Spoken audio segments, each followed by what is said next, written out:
sure. So on the film, I was very lucky to have, which isn't uncommon, but it was great to have it was an 85-piece orchestra. And that's not uncommon in the film world to have a group between 80 and 100.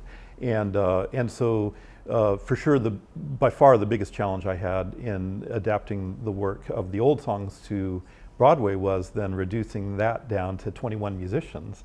And I'm very, very thankful to have 21 because that's a huge number for a Broadway pit anymore.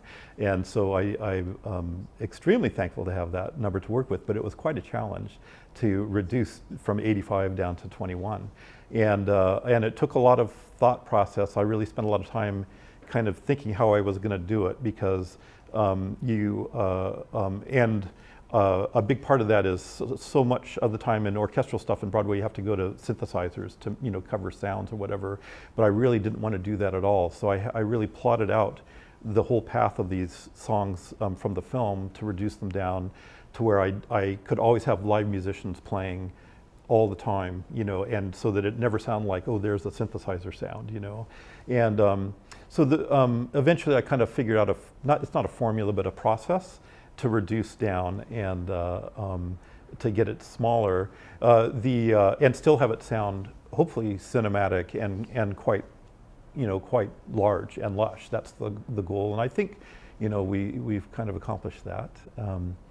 The challenge of then adapting the new songs was to make them sound like they fit in the world of Frozen, but it's hard because, of course, I knew out of the gate I didn't have as many musicians to write for.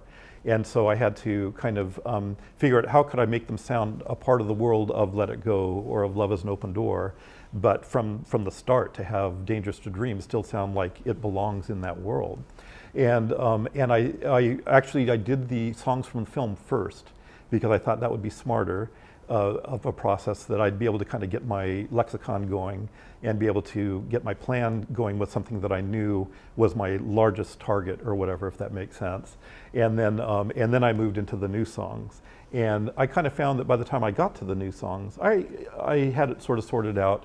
And to me, I think that they fit in pretty well with the old songs or the original songs. And I hope that others would feel that way too.